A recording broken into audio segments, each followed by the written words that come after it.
Welcome to Insights from Elsewhere. My name is Cynthia Portugal. I am Brazilian and I live in São Paulo, Brazil.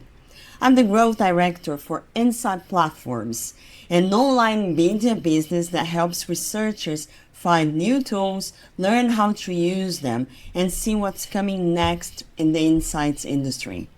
We host a directory, we run conferences, create content for insight professionals. We created this podcast to go beyond the traditional big markets of North America and Western Europe. We want to dig deep into the insights professionals from Latam, Asia, Africa, and elsewhere to find out how they are doing research, what's their experience with technology, and how they influence back other markets and headquarters with local knowledge and nuances. Today I have a very special guest, and he is different from what we normally have in our podcast. I'm talking to Elvys Nunes. He is the global head of category insights and analytics at Reckitt. Reckitt is a multinational company known for a strong health, hygiene, and nutrition portfolio. They have very well-known global brands like Gaviscon, Dettol, Lysol, Durex, Nurofen, and many others. Elvys has been in the industry for 14 years. He has experience not just in insights, but marketing and strategy and sales too. And he worked in major CPG companies like Reckitt, Unilever, BASF, Beiersdorf, and Johnson & Johnson. We actually worked together in Unilever. We were both in the Unilever Insights food streams Latam. And Elvys will bring a different perspective today. Instead of speaking as one of the countries that needs to report back to headquarters, he is actually the headquarter. So we are going to understand the opposite, how the other countries, all those other countries he worked with, influence his strategy and the way he works. Welcome to the Insights from Elsewhere, Elvys. It's a pleasure to talk to you today. Thank you so much, Cynthia. It's actually my pleasure to be here, and I really appreciate the invitation. And again, as you mentioned, it's really, really good to reconnect again with you after we worked a long time ago at Unilever. That's the time that you perceive how old you are, right? Like, I think it was like 10 years ago. I think it's more than 10 more years. Than 10 years. Yeah, but around 10 years. Yeah, let's leave it with 10 years. We are all young, we look young, and that's it. Elvys, tell me about your journey into market research. How did you get here? Yes, well, I started my career at JJ in sales, and after that I moved to Unilever as a trainee, where I joined as customer development trainee, and then I worked also in the brand marketing. I think that combination of the sales and market experience, I actually saw how insights can really drive growth in the company. After I completed the management trainee program, I received the offer to join the consumer marketing science department. Back in days, I was responsible for Ades, Ben & Jerry's, Walls brands, and Lipton and Bessel. So it was refreshment plus spreads. And I think it was a natural fit because I always have been passionate about being close to consumer and shopper, understanding their behaviors, motivations, and how insights can help me to guide me in a better decision. Yeah, I mean, my journey has always been about connecting data with human stories to unlock growth. Amazing. And thinking about your role at Reckitt, you came from a local role before because you were based in Brazil, and now you're based in London with a global role. So how does it change? What were the changes between those roles? I think in Brazil and other local roles, it's all about, I mean, when you work in insights analytics function, you really deeply need to understand the cultural nuances in the market and also be like hands-on execution. So we need to sit at the business table, understand the P&L in depth, be commercially driven, and also constantly looking for ways to unlock growth and also drive productivity in the market. I would say that's a fast-paced and agile work environment, and you really need to be very close to consumer and the shopper. I think that's the dynamics in terms of working in the local roles.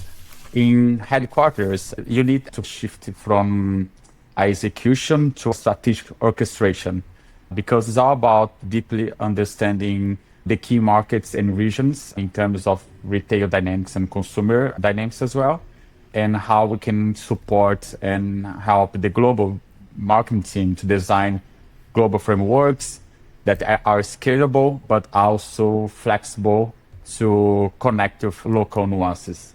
I think for me, the challenge is to really find common partners across different markets while respecting the uniqueness of each of the markets. And that's why we need to stay connected with the markets, visiting them, listen to consumers, and translate these local needs into global strategies. And of course, it still needs to be in the business review sessions, understanding what's driving the P&L globally, and connect the dots to ensure that insights are not just relevant, but also impactful. In your role, like you're based in UK, but you lead several different countries across the globe, right? How does it work in terms of like what is the day-to-day job there? For me, it's a combination of global strategy and local empowerment. As you present myself, so I lead the insights and analytics for one of the most important categories, which is digest health. And then we have powerful brands. I mean, we have Gaviscon, that's a global leader brand in digest health, but also we have local brand leaders like Luftal in Brazil, Picor in Mexico, and Digest Advantage in the US and other local deals. In terms of collaboration, I work across the globe, like Europe, Latin, Asian, and Middle East. And I mean, in terms of being aligned, so we actually use insights platforms where we always can somehow exchange knowledge, tools. We have like regular commercial touch points to ensure that we are aligned on the plans. And for example, if there is any challenge in the markets, how we can support them to overcome this challenge. We also hold regional leadership meetings to align with strategy, review business performance, and gather feedback directly from the market leaders. I think that's the way that we stay connected. I would say that's a dynamic setup, so which blends strategic direction, but also having the market level agility and ensuring that we stay close both to the consumer and the business and make sure that the strategies that we develop, it's working and are grounded in both data and market realities. It looks amazing, but I'm sure there are some challenges in the role. What are the challenges? I think for me, one of the biggest challenges is aligning diverse markets under unified strategy, while we respect local realities, right? We always talk about universal insights, but you that has been working in the function for years, you know that that's not true, right? I mean, of course, there are some global true human insights, but there is always some nuance that you need to consider in terms of how consumers perceive like the symptoms in my case, how, for example, they treat conditions and how they relate to the health system, for example, in the market. And I think in the pharmaceutical side, one of the main challenges for us is the regulatory difference. As you can imagine, like it's a very, like when you work in pharmaceutical company, regulatory plays a big role. And actually, they shape how we approach innovation, communication, and product claims.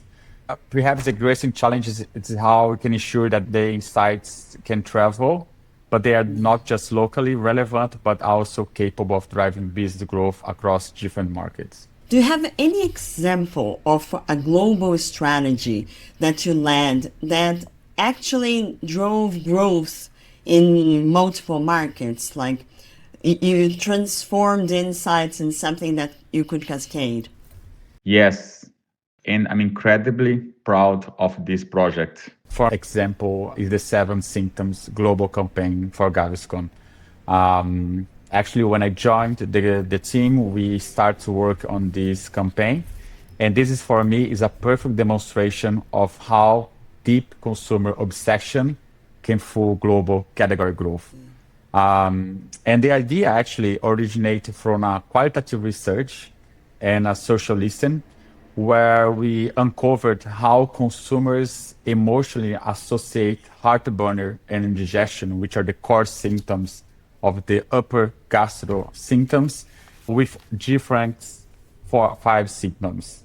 This insight actually sparked cross-function collaboration work with brands, marketing, R&D, medical, and regulatory teams to really validate whether the Gaviscon can really be effective relief with these new associated symptoms. In terms of insights and analytics research plan, actually we have applied a robust mix of methodologies such as claim assessment, because we develop a claim and then we really want to understand if they can travel across the globe. We also have conduct a PDI restage test to understand the size of the potential of the initiative. We also have partnered with a strategic consultancy globally to really conduct a deep qualitative research to capture emotion tone for the campaign. And this was in year 1. And then we actually, of course, applied the pre-test to understand if the ad actually resonates and deliver the main message. But also we use neuro testing to optimize the message and ensure that we are delivering beyond of rational, but also emotion connective consumers. And yeah, this was all the research methodologies that we have used.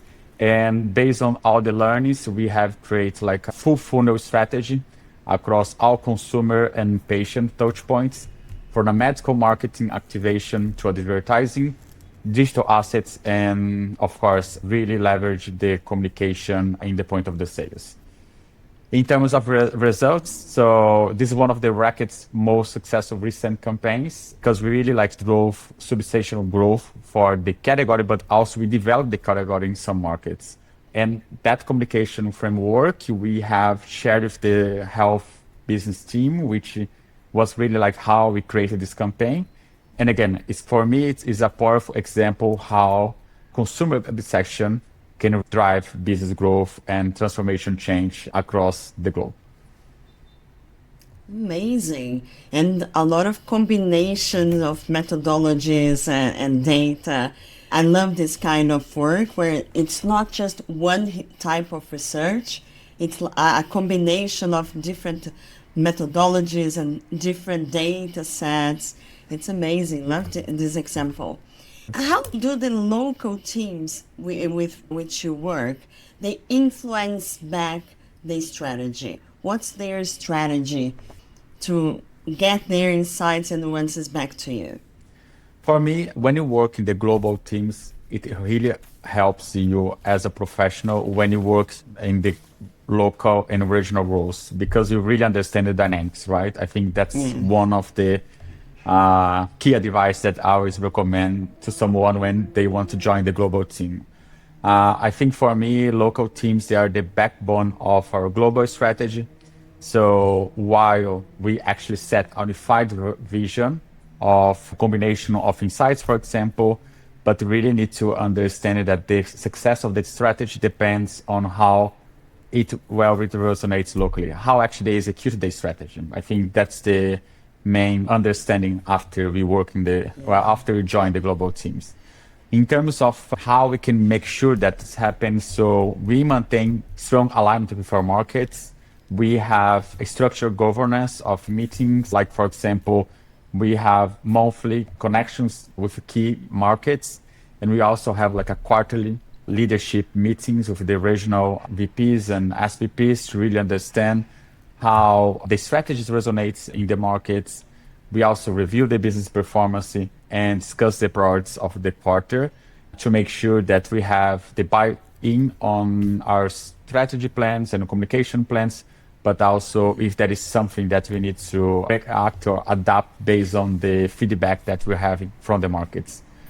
But again, for me, it's super important to be very close to them, to listen to them, and try to combine and find the common partners to make sure that, again, that the strategy really resonates in all the markets that we play. So you mentioned the importance of knowing the local and regional businesses before joining the global team, so you understand how the dynamics work. How did all your previous roles in regional, local business, not just in Reckitt, how did they shape the way you do your global work today? I think for me, as I said, it's super important because you understand what's happening in the markets, right? And so many times that when I was back in days in locally or regionally like roles, we say, well, this global campaign or this global claim potentially not resonates with the market. So for me, it's when I had like this experience, they really like teaching me like three critical factors. I think for me, the first one is to be flexible. The second one is alignment. And the third one is commercial grounding. Because these three factors, actually, if you combine, it really helps you to navigate in that different situations, or even though when you have some feedback that we are not expecting, so really understand why and try to factor in your global strategy. I think like in terms of regional roles actually help my ability to engage with the stakeholders because you're in the middle, right? I think you do remember. So you listen for the local teams. Yes, I do remember our days. And I also try to align with the global team. So how we can really make sure that we have the buy-in from both sides. And I mean, I think when you have a structured governance of monthly connects with the markets and key opinion leaders to make sure that everything is aligned and everything is working for both sides.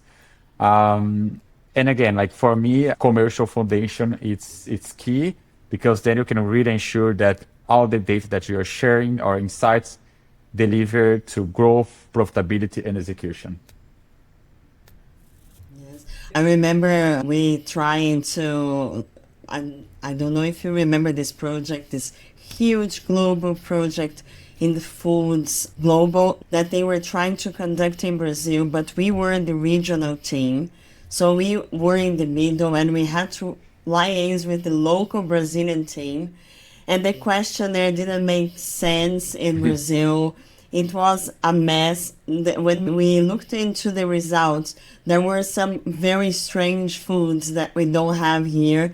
I think the regional is the most difficult one because you are kind of sandwiched between the locals that they do know the country very well and how it works and how it operates, and they have the commercial side of things. And the global, which is thinking like the global strategy, is something that they need to replicate, and we are trying to make it match to several countries. I think this is a very tough role, coordinating regional categories. Yeah, no, I do agree, especially when like specific about foods where it's very, very unique. Even like, for example, Brazil, we have different type of foods, right? From north to south. So I think like in different, for example, personal care and pharmaceutical health business, I think it's easier, I would say. Yeah. But foods for me is more challenging because like markets, they have very unique taste and unique meals, which is not something that you can travel across the globe easily. No. Yeah, totally agree. Well, we can talk about this, Elvys, because both myself and Elvys, we come from the center of Brazil, like we originally, and it's completely different foods. You don't even find some of the ingredients that we had back home in São Paulo, for example. And São Paulo, I think it's the most globalized city in Brazil, but it's still some of the foods that we had in our hometown we don't have here in São Paulo. That's totally true. Yeah, I remember bringing along in the suitcase when I came back to São Paulo, like always traveling with food. And healthcare also it has a lot of particularities. For example, you mentioned before legislation, which is different across countries. So, what are the challenges in healthcare, like to do research in other countries and to apply strategy in other countries? That's a great question. I always respond that when you move to pharmaceutical business, you really need to upskilling in three main areas. The first one is the medical science, medical marketing, and regulatory, because it's how actually we shape the business, right? So it's not about only looking for consumer needs and developing a medicine. It's really trying to understand the consumer, but also understanding the patient pathway, the disease management, and also self-care behaviors. And how, for example, the healthcare professionals also can influence your marketing, your brand recommendation. I Yes. always say that when you look for a omni-channel in the pharmaceutical business, you need to really expand your touch points, which is a bit different when you're looking for the traditional CPGs. Again, when we talk specific about the healthcare research, I think it's a very unique as well because you need to combine the science rigor with a strict regulatory and ethical frameworks.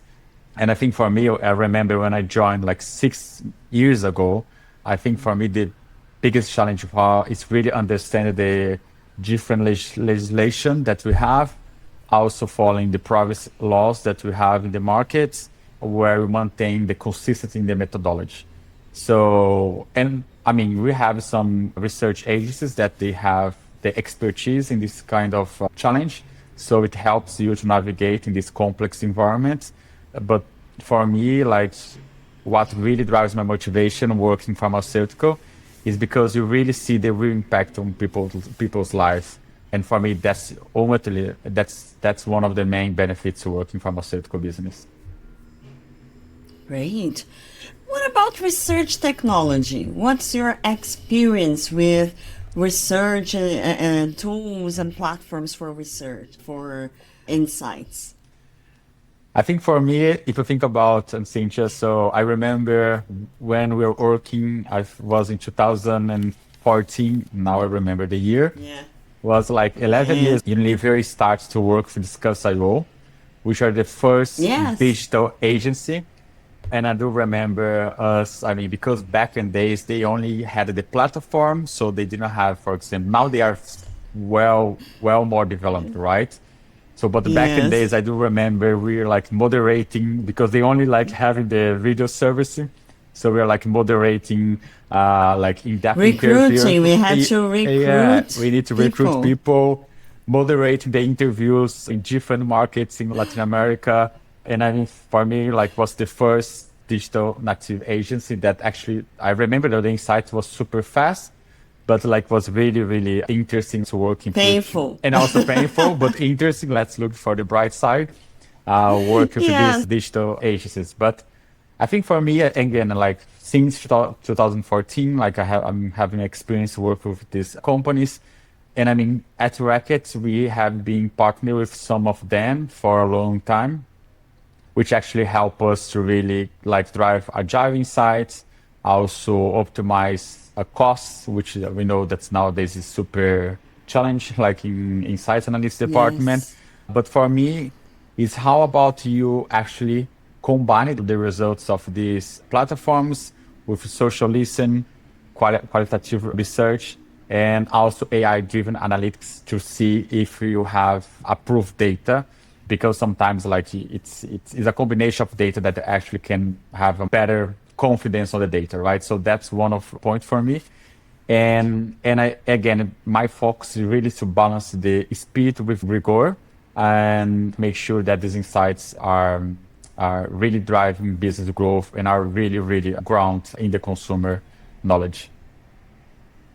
Do you think the usage of this technology, like platforms, tools, etc., is different when you think about traditional market research versus data analytics? I would say not exactly, because I think traditional research relies on structured surveys and panels, Yeah. while AI, for example, they bring like automation, predictive modeling, and real-time insights. I think they can complement each other. In my opinion, and I always tell this to my team, in my experience working with digital research agencies, I always try to, when it is a projects that is more like traditional projects, I always conduct with this research. But when it's a very strategic, important project, I always prefer to work with boutique agencies or strategic agencies, because it's not only about sharing the data, right? It's all about how we as a insight analyst professional will partner with these research agencies, work together, because actually I expect that they bring some external lens or category expertise from other companies to help me to shape the strategy. Of course, always in compliant way, but for me, it's a combination of a team effort to really drive strategic insights when you have important projects. Great. When work, you mentioned Discuss.io back in our Unilever days and the difficulties that we had. Did you face any other challenges when trying to use research technology?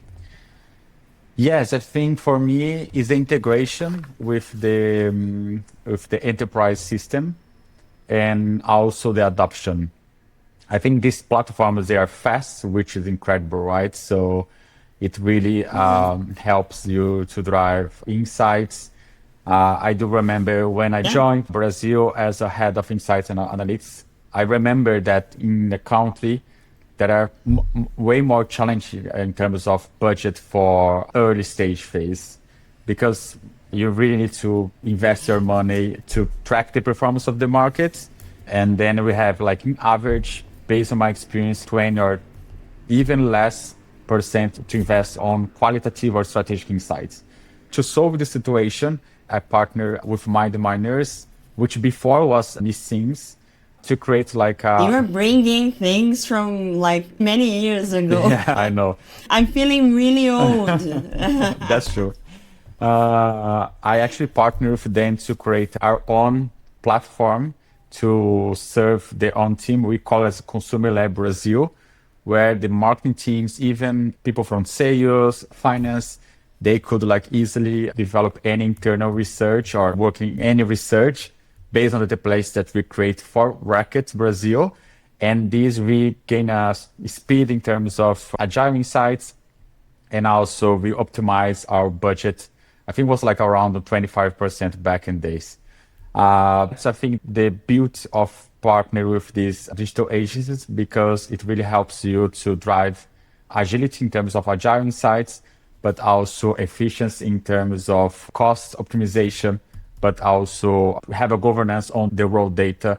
Because when you work for traditional research agencies, they don't actually share for the raw data. And with this agency, we can really assess the raw data and conduct an analysis that you want. And what is missing from the available tools and platforms? I think for me is to have that team segment expertise, because nowadays the platform is like a self-service platform. Some of them, they have the consultancy services, which they actually also help us to set up the research, or even like create a presentation, a debrief to our teams. But I think the knowledge on the category or the segment is super important. That's why for me, the strategic boutique agencies, it really stand out, and I'm super inclined to work with them, because they really understand the business and they really help you in like really translate the data in a growth insight. So, and for me, that's the main thing, the category expertise for sharing like really strategic decisions in the business. What about AI? How do you see it reshaping the research and insights landscape? And are you optimistic or pessimistic about AI? I think that's a common question everywhere, right? Yeah. I'm a speaker in some events, and it's so funny because nowadays it's all about AI. I just joined an event in Munich where I was part of a panel about AI. And when you talk about AI, I think everyone is the early stage phase, meaning like actually sharing common challenges across the board. But I would say that I'm very optimistic about AI because at least at Reckitt, we have really tried to be upfront. The head of INA for Reckitt, she's super advocate for AI. So, and then for me is how we can really change the way that we see insights from react to predict behavior. And for example, where we can enable hyper personalization and also how we can deliver like faster decision making. So that's for me is the most promising in terms of business transformation using AI. And what is the coolest thing about AI? It can be something you worked with, but can also be something you heard of, or you don't need to have any experience about this. Anything that you think is really cool. I think for me, generative AI is it's super important.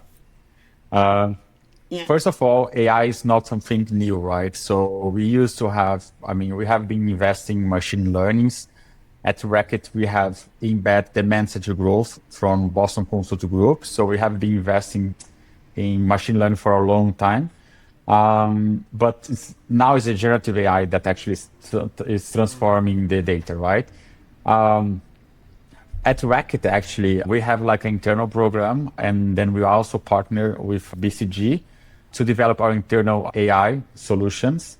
For me, it's great to see how these AI solutions actually is accelerating campaign creation, generate like insights, automating routine tasks, localized content, and also power storytelling, for example, data. Because with the AI solution that you have internally, for example, you can prototype a concept and also can test the concept in our AI solution. For me, it's like you are driving speed, efficiency, and creativity across global operations. I think that's the beauty of AI. But I always say that we always need to have a human elements in the journey. And because we have started the process for a long time now, so one of the things that we learned through this journey is to really people is the most important asset in that journey. So we really need to make sure that involve people, engage them, and really try to show them that AI solutions is to help them amplify their work and focus on what move the needles in the P&L. I love the solutions for creating concepts and testing them. Even though we know it's different from a traditional concept test and everything, but if we think about the whole innovation funnel, we used to spend a lot of time and money doing concepts because you had to brief the agency. The agency would bring back the concept, and it was like a lot of steps that would take at least a week. And now you can create these early stage concepts and inputs for research much quicker and much cheaper. So you can actually focus on the design of the prototype or on the product next to the end when it's more refined, more organized. So you don't have to spend a lot of money doing concepts and things about an early stage, and you focus on the final stages where it's more tailored and more important to have the consumer feedback, right? Yeah, I totally agree. And I think one of the, for innovation specifically, I think it's our role to really connect the trends with these prototype innovation ideas. Because when you're using AI, as you know, we always look for the best experience, right? And when you really want to bring breakthrough innovations, is a blend of trends and new behavior from consumer with past experience. So when you blend this in synchronize super well, I think that can spark innovation that can drive the innovation agenda in your business. Yes. Agree, completely agree. Now, what is your favorite research methodology, Elvis? I think for me is the demand-centric growth. I was pleased actually to be part of the first global project at Reckitt, working with Boston Consult Group with different markets for Durex brands.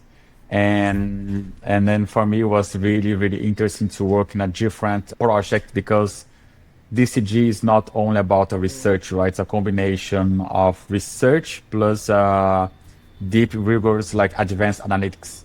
And also you need to, it's a framework for different workshops and combination of interviews and past data to make sure that you combine everything and find where our sweet spot and where you should anchor your brands in a specific demand centric growth. So for me, that's one of the best methodologies so far. But now, of course, AI is something that is really stand out for me, especially when I look for prediction and how it can predict Yes. behavior, because this can really help, especially when you work in global roles. It's super important for you to, I mean, to drive or develop breakthrough innovations and predict analytics and insights with using AI can really help us in that journey. Would you say this is the most exciting trend for you today, like the predictive AI? Yeah, I would say yes. And I saw some pilots, even at Reckitt, but also external, which is super interesting how they're really like helping you in really like understand the new needs even before the consumers think about. And I think like for any categories, it's super interesting for you to really try to find a spot where no one is looking at, right? So it's for me, it's really, really can shape the innovation agenda somehow. What would be your piece of advice for someone starting their career in insights today? That's a great question. And I'm really, really fortunate to have so many like line managers that actually help me in the consumer insights area because as I told you in the beginning, I started like in sales, then moved to marketing, and then moved to CMI. So was really, really, I mean, like that advice from some people was really, some leaders was super important to shape my career right now. But I would say it will be great to have someone telling me these key five advice, which for me, I learned in these 14 years of experience. So for me, the first one is to develop end-to-end business acumen. Is to really help you to gain a deep understanding of the business, especially for a strong emphasis on commercial operations, and which are the drivers of the P&L.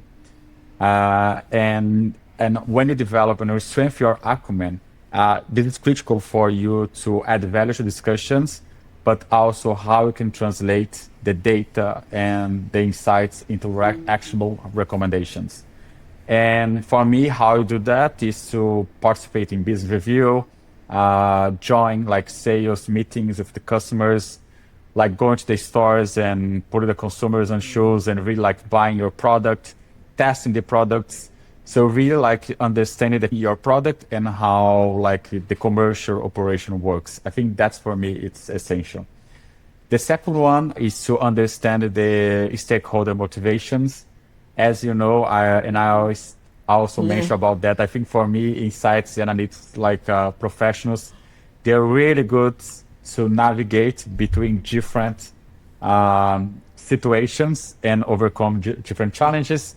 And in the end of the day, actually, what we're trying to do is to really help the leaders to guide them in the best decision, fact-based, and at the end of the day, actually serving the consumers.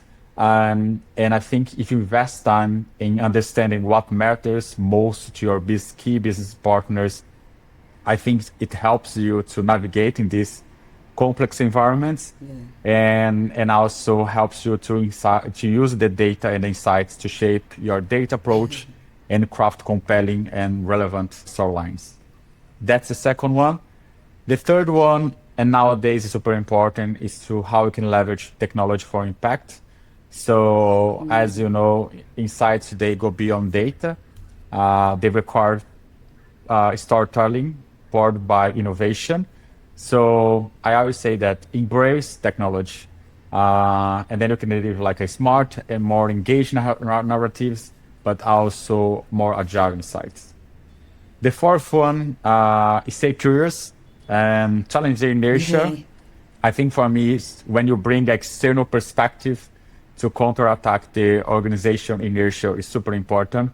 I think I always try to, I mean, it's super challenging, I know, but I always try to, when I have proper time, sometimes I prioritize my personal lifetime to really engage with like external events and external dinners or events. Because for me, it's super important to really bring this external lens and to create some wow effect, right? Because when you understand, for example, what's happening like in different companies and even like in the same segment, of course, always in a compliance way, this can sparks like fresh thinking and also drives change. So for me, it's another important factor. And last but not least, how we can connect the dots. So correlate data points to uncover partners, and I mean, share unique perspectives that inspire informed decisions is super important. And because you are the owner of the data and you really understand the data or your business segment, it's actually you empowered to really connect different datas and bring a different perspective or different insights. So I think for me, connect the dots is super important. And that's why when all the other four factors that I have mentioned somehow can really help you to connect the dots and really like drive insights which can drive business growth.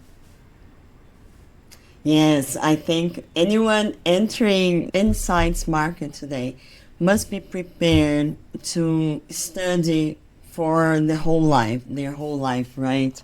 Because everything changed. And you talked a lot about learning, not just insights, but commercial side of things, learn a bit of psychology, apply some psychology to know your stakeholders and how to influence them.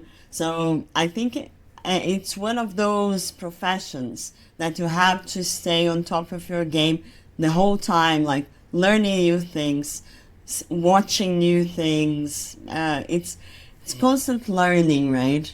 Yeah, no, totally agree. And that's why I think they stay curious is super important aspect, because it's how we can really like, okay, how I can learn, for example, new technology, how I can learn about like in my case, which is pharmaceutical, if there is a new medicine drug like in some markets to really understand what's happening there. Yeah. So it's really try to, map everything that's happening in our business segment, but also seeing what the other companies, what are the best practices in other companies, which you can apply in your business. So yeah, you really need to be constant learning. So that's why stay curious is super important. Now I'm going to put you on the spot. So you have been to local, regional, global roles and marketing, sales, insights. What's next for you? That's a great question.